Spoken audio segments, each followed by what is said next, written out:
Bienvenue au Sorcier à la carte. Mon nom est Alain. Et Mathieu, Et voilà.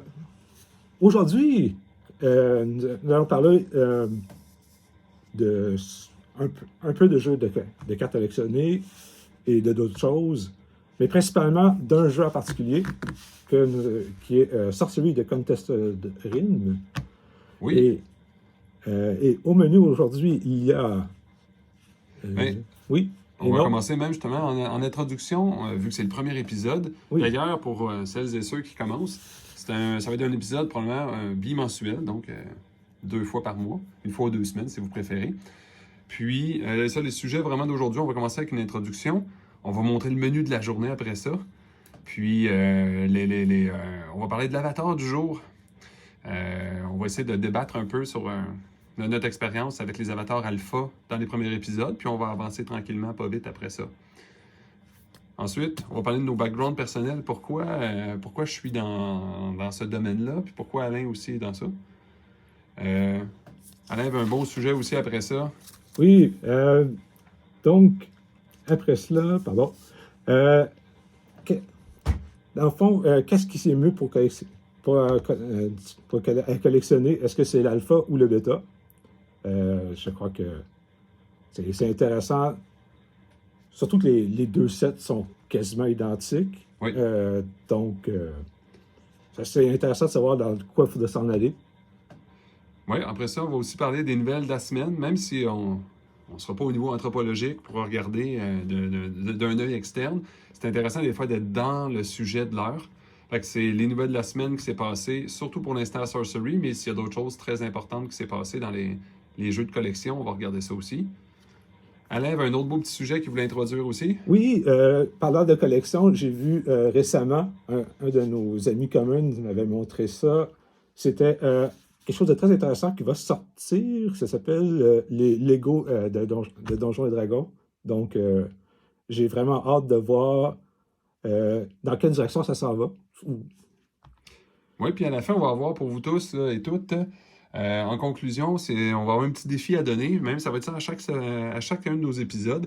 Si jamais il y en a qui veulent commenter quelque chose en dessous, ça pourrait être intéressant parce que nous autres, on va faire notre propre défi, puis on va présenter qu'est-ce qu'on a réussi après ça avec nos défis, dans le fond. Mm. Fait que sans plus attendre, on va commencer notre menu.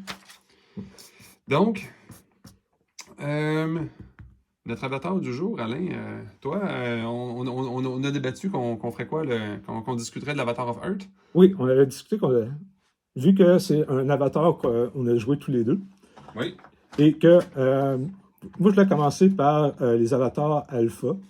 Donc, c'est cela.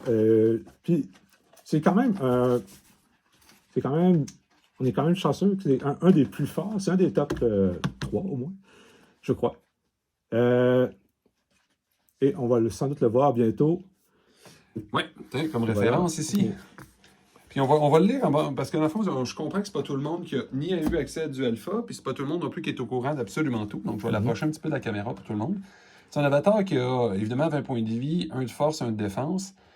On le tape, comme d'habitude, on va jouer ou piger un site. Puis l'avatar, il a plus un de power pour chacun des Earth sites nearby. Puis là, c'est important parce que si on le traduit en français, il ne faut juste pas oublier.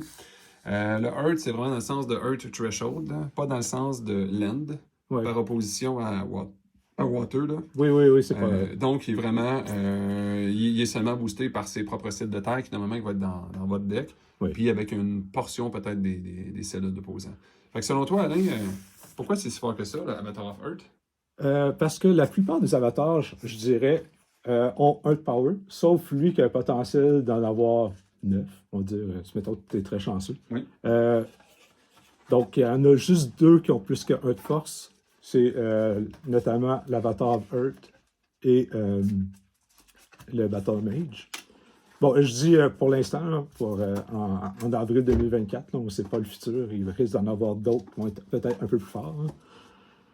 Donc, il est très costaud, mais si on veut optimiser qu'il soit costaud, malheureusement, il faut jouer dans juste une couleur. C'est assez compliqué déjà de splasher et d'en mettre dans deux couleurs. Mais il est très intéressant, très, très costaud. Puis c'est un des seuls qu'on peut avancer avec sans impunité, on va dire. Oui, un très bon point. Mm. Moi, de mon côté, ben, écoute, c'est sûr que je vais y aller vers un petit peu ta direction, là. Moi, ce que j'ai été témoin quand j'ai joué avec plusieurs matchs, c'est le roi de la non-subtilité. C'est intéressant parce qu'on n'a pas besoin de réfléchir beaucoup, là. Il y a du power. Mais qu'est-ce qui est intéressant d'avoir du power, à part que le très évident d'essayer d'aller foncer sur l'autre puis de se rendre compte qu'il faut que tu mixes la terre pour essayer d'avoir du power, c'est vraiment que tu deviens immunisé au petit deck fendant qui, en partant, pourrait essayer de t'envoyer des Void Walk puis essayer de t'attaquer avec des 2 de power à gauche puis à droite. Mm. C'est que tu peux... Oui, tu vas perdre ton 2 points de vie, mais tu vas leur éliminer une carte à chaque fois qu'ils vont essayer de te frapper pas fort. Exact. Fait que au début, tu es littéralement immunisé au deck rapide. Quitte à manger du dégât. Puis il y a toujours le danger pour celui qui a un deck rapide de te faire ce coup-là, que toi, avec le coup d'une seule carte, pour un mana, tu te reprennes un 7 points de vie. Aussi, fait que c'est... Moi, j'aime ça de même parce que c'est drôle, tu peux te faire un autre deck que son power, mais tu as une protection. Fait que, le thème pourrait être complètement différent que de l'agression. Puis, par hasard, tu es immunisé au deck rapide. Fait que moi j'aime ça dans ce concept-là. Après ça, de commencer à jouer avec des Atlas Wanderer, puis des affaires qui mélangent les sites, là, puis des Earthquake, pour aller reformer, je trouve que ça fait un défi un peu, parce que, comme je dis, un avatar qui est un peu simple comme ça peut donner une impression d'être trop facile. Là, le puis... Rift aussi, pour oui, tasser. Oui. Le Rift est quasiment écrit dessus, vous devez jouer dans un deck d'Avatar of Earth. Là. Exact, oui. Ça lui permet de séparer des Body of Water. Là, parce que, exactement. Oui. Fait que c'est ça, c'est un avatar qui est très fort comme ça. Puis si par hasard, tu joues contre quelqu'un qui a du Earth déjà, ben là, il devient exponentiellement puissant. Carrément. Puis, parlant de ton splash tantôt, je n'étais pas extrêmement d'accord. Il y a des double land dans ce jeu-là. Si tu double land toutes les autres couleurs que tu as besoin, il reste quand même Earth. Fait que tu sais, terre-feu, c'est quand même terre. Terre-eau, c'est quand même terre aussi. Puis terre-air. Je suis d'accord. Puis après ça, on va dire, tu combineras ça avec les quadruple land, là, si tu veux exagérer. Ben, tu pourrais avoir toutes les couleurs que tu as besoin sans exagérer, pas mettre des... Vraiment, on va dire un splash, on va dire mettre du water, feu, air, à raison de threshold de 1. Là. Ça pourrait être raisonnable de le mixer, là, tout en gardant sa saveur terre. Ça, je suis... Cela dit, je le splash, je splash, mais c'est pas toutes mes cartes qui ont un threshold de terre dedans. Là. Je comprends. Mais parce que j'ai eu de la misère à supposer. Mettons que je le splash air, ce que je fais, le carte de... En fond, je peux pas espérer. Si, mettons, les 3 double lands sont dans le fond du paquet, je vais pleurer ma maman. Là. Donc, absolument. Donc, je pense qu'on peut splasher, mais il faut quand même prendre le risque de mettre d'autres terrains. Ah, exact. Ou tu splashes comme les riches, là. C'est-à-dire, oui, tu as 3 double land, mais après ça, tu as les cores, là. Puis là, tu fais comme, c'est plus grave, finalement, les J'avoue, je pense en pauvre. Oui, c'est... OK. Ben, ceci étant dit, effectivement, je pense qu'on était du même avis quand même sur l'Avatar of Earth. Ceux qui n'ont jamais suivi des fichiers comme ça, c'est dans le tiers 1, là, donc dans les meilleurs tiers du jeu, avec son ami le Dead Speaker. Mais pour les gens qui sont moins habitués, le Earth est plus facile à jouer que le Dead Speaker. Définitivement. Oui. Sujet suivant, notre background personnel, Alain, ça ressemble à quoi, toi?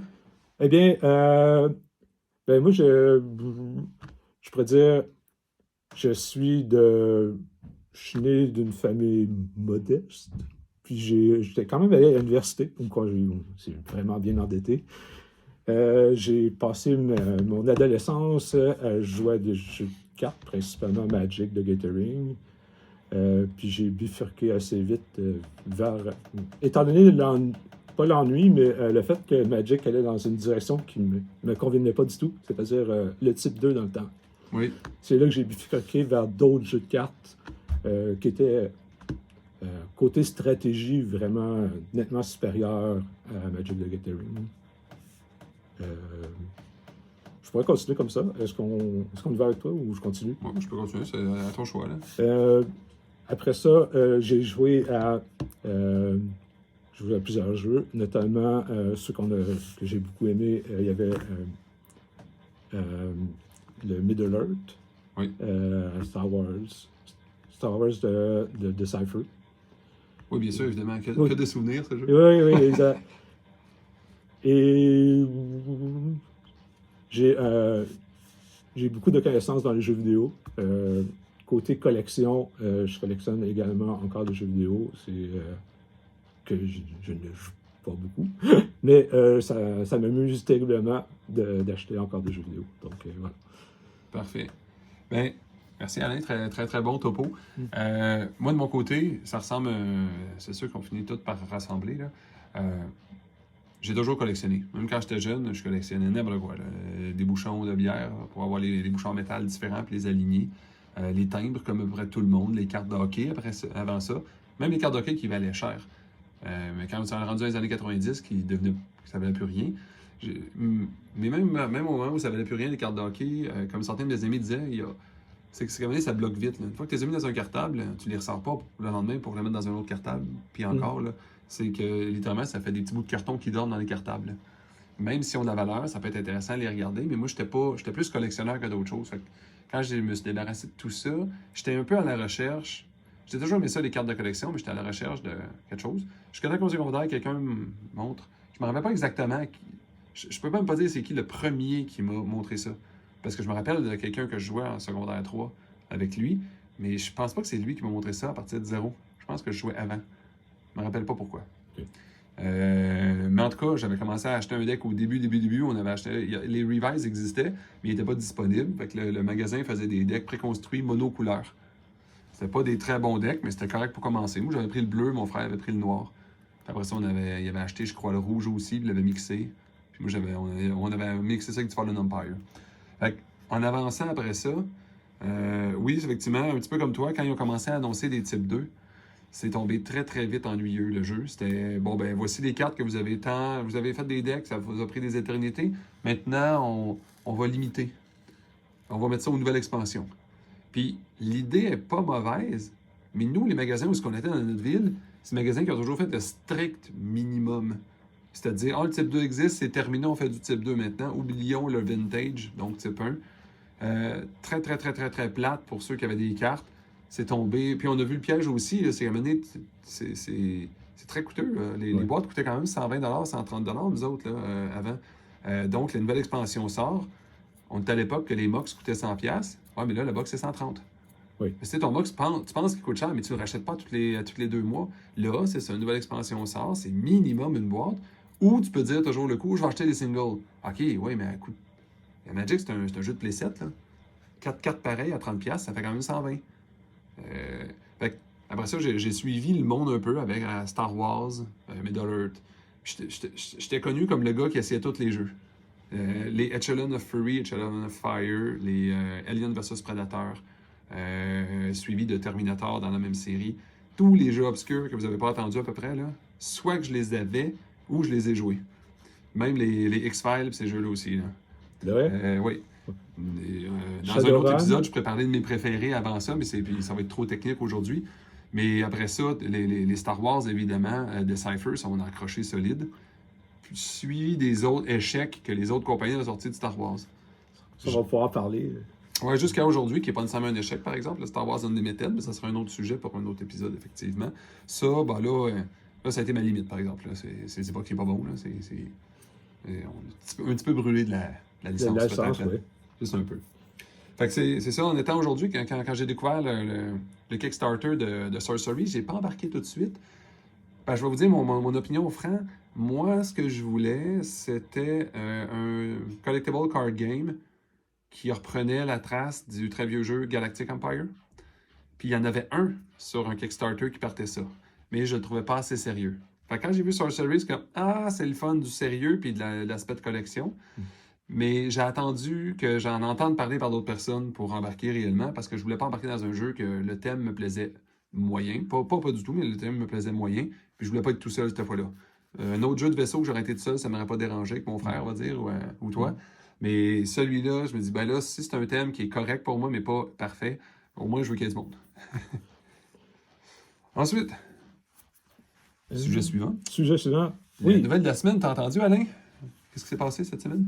Qu'est-ce qui s'est passé? Oui, j'ai entendu. Dans le fond... Si on commence en ordre, vendredi nuit de la semaine passée, Ben, attends une minute, samedi. mon cerveau, je sais que, je vais dire celle que je sais, que je me rappelle, plus près dans ma mémoire sans doute. Team Covenant n'a plus de cartes, n'a plus de cartes De boîte de bêta. de bêta. Ce qui est. C'est peut-être important de dire, important de plus de boîtes de booster de bêta. Parce que oui, les encore. précommandes d'Arthurian Legend avec la carte Bonnie puis la loterie des Simple Packs sont encore disponibles. Puis les starters sont encore disponibles. Donc Les starters, vraiment... ok. Mais quand on veut des cartes random, les starters, ça l'aide pas. Là. Ben, il y a quand même un paquet. Oui, ben oui. Ah Un ouais, petit 40$ américain plus shipping, on se ramasse à 80 pour un paquet. Là. Un jour, peut-être qu'on va dire on aurait dû. Oui, oui. Mais pas là. Mais si, mettons qu'il dirait là, qu'il y a une loterie dedans. Non, OK. Ouais. Donc, oui, cette nouvelle que, franchement, moi j'aurais espéré que ça vienne plus tard. C'est certain que ça arrive un jour. J'aurais espéré quand même que ça arrive un peu plus tard, mais ça fait que... écoute, c'est vraiment impressionnant. On a vu le prix des cartes jumper. En tout cas, moi, de mon point de vue, j'ai vu la nouvelle, j'ai pas regardé, mais 5 jours plus tard, j'ai regardé, c'est comme, oh là là! C'est drôle parce que si on fait en plus un petit timeline dans ça, ça commence là environ un mois quand Simon, Simon dans le fond, là, il a été au tournoi le March of the Undead. March of the... C'est ça? Oui. Ouais, March of quelque chose, là, excusez-moi pour le terme. Puis il a fait une apparence qui n'était pas supposée. Puis là, il avait dit, OK, il reste du stock chez Team Covenant, on ne fera pas nécessairement de réimpression tout de suite. Puis Arthurian Legend, début Q4. Tout de suite après, on a vu le marché faire oups, un down. Puis, il y a eu une petite déprime, dans le fond. Puis, suivi d'un statement qui a été dit par Team Covenant, il y a 2 semaines, assez étrange. Il n'avait pas l'air content qu'il leur reste du stock. Je vais essayer de vous mettre le lien sur le statement. C'est très bizarre. Moi, j'ai interprété ça par Simons disait qu'il y avait du stock beaucoup là-bas, puis qu'il voudrait peut-être même le partager, qu'on avait une impression que c'était ça. OK. Puis le statement de Team Covenant donnait l'autre impression du genre, c'est pas mal fini, il nous reste 3 boîtes qui traînent à terre dans la poussière, puis sont un petit peu brisées. Moi, c'est comme ça que je l'ai interprété. Ensuite, quand l'annonce est tombée, là, c'est tombé très comique. Tout sur eBay, c'est clearé, des boîtes pas chères, les magasins, même au Canada, qui étaient... il y en a un qui est vendu jusqu'à 279, qui était le plus cher au Canada à date, plus taxes. On est dans les 323 $. Lui, s'est fait vider à une vitesse record. Impressionnant. Wow. Puis, le gros du spike a rechuté un petit peu. Justement, cette semaine, encore une fois, Simon a fait une annonce officielle encore qui expliquait qu'il y aurait un reprint de bêta. Mais un reprint limité, c'est-à-dire pour remplir les magasins pour qu'ils fassent des événements. Suivi de remplir peut-être pour les ventes aussi, mais surtout en Asie et en Europe, qui eux ont vraiment été pas choyés par les quantités envoyées. Parce que n'oublions pas que les compagnies de jeux de collection, ils peuvent pas se permettre de ne pas faire de cartes ou d'en faire trop. Ils n'ont pas une grande marge. Ils ont une marge, on va dire, d'1 pouce sous l'écran, comme ça. C'est une marge qui fait qu'ils doivent essayer d'avoir des prédictions. Puis en Europe, vu que le jeu n'était pas connu, les magasins ne s'étaient pas montrés très, très intéressés à faire des commandes d'avance de quelque chose qu'ils ne connaissaient pas. Fait qu'ils ont reçu un peu ce qu'ils projetaient. Fait que quand ils ont reçu des projections, puis que le jeu avait un gros succès, c'était fini depuis... Les autres, ça fait depuis le début qu'ils n'ont pas de bêta. Là. Ils l'ont reçu au début, ben ça c'est fini, parce que quand le monde a vu que ça marchait, incluant les spéculateurs, bon ben là, dans ce temps-là, ça fait grimper les prix. Là. Fait que c'est pas mal les nouvelles de la semaine. Là, on est entre deux. Oui. On est entre deux à savoir ça va ressembler à quoi la production. La production actuelle, personne ne sait de bêta. Beaucoup de gens estiment que c'est 75 000 boîtes qu'il y a. Okay. Avec une probabilité de 13 % d'augmentation, ce qui veut dire peut-être un 10 000 boîtes de plus pour le monde. Ce qui ferait à peu près rien sur les prix rendus là. Mais l'affaire, c'est que c'est pas des chiffres officiels. Fait que ça ne sert même pas à grand-chose qu'on les jure, ce chiffre-là. OK. Il avait-tu dit genre que dans le fond, il n'a pas mentionné combien il allait en faire ou genre peu ou pas gros ou même. Oui, ça, il mentionne, par exemple, c'est un petit reprint. Un petit reprint. Puis la définition, c'est littéralement, pour de la vente, ça va être probablement uniquement Europe et Amérique. Puis ce qui va arriver en Amérique, les magasins vont en avoir. J'espère qu'ils vont en profiter pour faire des événements. Parce que oui, s'ils reçoivent 10 boîtes, ils peuvent très bien les vendre à profit. Mais probablement que si j'étais eux, je commencerais à essayer de me créer une communauté. Oui. Parce que ça serait un sujet pour une autre chronique, mais quand on est dans une ville qui a une malédiction où ce que les magasins ont pas tellement de vision, c'est un peu fâchant que tu as l'impression que c'est toujours le client qui pousse le magasin à faire quelque chose pour lui dire, tu sais, vous savez, vous feriez de l'argent à s'occuper de ce que vous vendez. Hein. Ouais. Mais moi, j'ai l'impression qu'ils le feront pas, mais Ah non, exactement. On pourra s'en reparler. Ouais, ben après ça, tu avais un de tes sujets, Alain, d'ailleurs. Oui, donc, on était rendu à Lego Donjons et Dragons. Oui. Donc, ça, j'ai vu une vidéo. Moi, j'ai trouvé ça très intéressant. Surtout que moi, je joue encore à Donjons et Dragons. Et le fait que dans le fond, on peut fabriquer nos maps. Puis il y a déjà il y aurait déjà des figurines, des figurines à collectionner. Puis surtout que moi, quand je joue à Donjons et Dragons, c'est très tactique. Hein? Donc, ton personnage, quand je joue, c'est une feuille quadrillée. Donc, il avance à combien de cases. Puis, ce qui est génial de Lego, dans le fond, c'est que tout est quadrillé. Donc, je trouvais que ça marchait parfaitement bien. J'imagine que c'est compatible avec. Déjà, que, mettons, quelqu'un avait déjà beaucoup de Lego, c'est déjà super compatible. Oui. Puis, j'imaginais déjà aussi ce qu'ils pouvaient faire, genre, on va vous vendre des templates de sorts, une fireball, ça ressemble à ça, ça va toucher ça. Puis, vous regardez la vidéo, la musique est très prenante. Moi, j'ai. Puis une date approximative de sortie? Vous regarderez la vidéo. OK. Mais c'est pas déjà sorti. D'après ce que j'ai lu, c'était un Kickstarter. Il y avait un produit en Kickstarter il y a à peu près un mois, donc il doit l'être encore. Puis il y avait une aventure de Donjons et Dragons. Puis dans le Kickstarter, si tu l'achetais, il y avait un mimic qu'on pouvait. En tout cas, il y avait un bonnet. Il y avait un goodies à supplément. Mais c'est pas un peu surprenant, un Kickstarter? Ça veut dire que c'est-tu la vraie compagnie officielle Lego qui fait ça? Est-ce que c'était un Kickstarter ou c'était. Désolé. C'était peut-être une précommande. Ouais, mais je vais faire, regarder. On fera une mise à jour pour le prochain épisode. D'accord. Avoir plus de détails techniques. On y reviendra. Oui. Ouais, mais je suis certain que ça pourrait intéresser beaucoup de gens. Même moi, je pensais que dans Lego Donjon Dragon, je pensais que c'était juste Lego à saveur Donjon Dragon. Mais là, à savoir que ça peut être utilisé dans les parties, ça, c'est encore plus fun. Comme je dis, il y avait des figurines, il y avait déjà un module fait pour le petit modèle de Lego à faire. Donc, oui. Peut-être qu'on pourrait mettre la vidéo en description.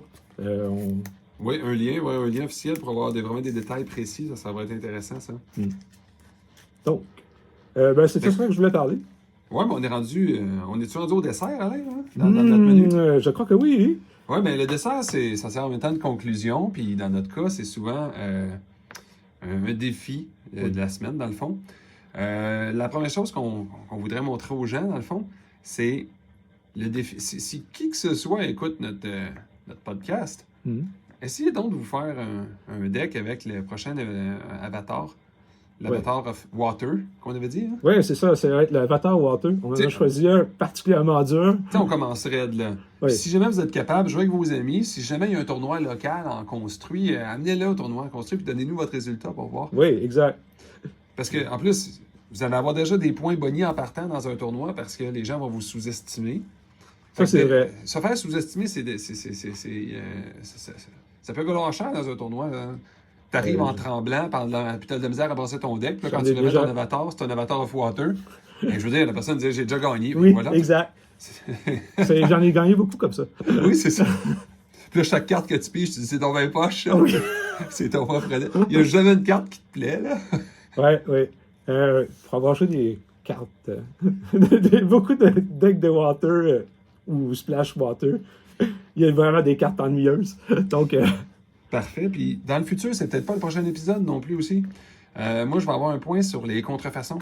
Avec mes microscopes actuels puis les loupes que j'ai, c'est pas concluant comme je voudrais. Fait que je vais peut-être m'acheter un microscope plus intéressant pour qu'il prenne des images fixes, mesurer les angles d'impression. Parce qu'à date, c'est pas si facile que ça d'identifier une contrefaçon d'une vraie carte Sorcery. Oui, okay. C'est pas que j'ai des contrefaçons, mais ça, j'aimerais ça en avoir pour pouvoir les comparer. Mais il n'y a pas de point officiel que la compagnie a révélé Déjà, pour nous donner des indices. Il y a des gens qui ont trouvé des choses intéressantes qui fait que quand tu as des vraies cartes en ta possession, c'est comme un jeu de chercher-trouve ou un jeu de compare. Tu peux toujours comparer les deux cartes, puis tu sais que la tienne est vraie. Mais si tu ne sais pas où regarder, tu peux passer des heures et des heures et des heures à regarder. Puis si les cartes valent pas cher, c'est là que tu peux te faire avoir. Tu regarderas une carte à 10 $, tu ne vas pas passer 2 semaines à la regarder. Tu vas on l'acheter à va 10 s'en parler la semaine prochaine, mais c'est un sujet très intéressant. Oui, puis à travers les contrefaçons, il y a toujours le sujet des proxys. Parce que, tu sais, s'il te manque un Cloud City, là, Oui. c'est ça un proxy, là. Ah ben écoute, j'accepterais. Exactement. Non, mais au moins c'est écrit dessus. Oui. Tout ce qui est cute et qui ressemble à une vraie carte, moi j'appelle ça de la contrefaçon. Fait que ça sera une définition à se donner pour une prochaine fois. Fait que écoute, merci Alain. Merci Mathieu. Yes, ben merci tout le monde de nous avoir regardés. Fait que à la prochaine.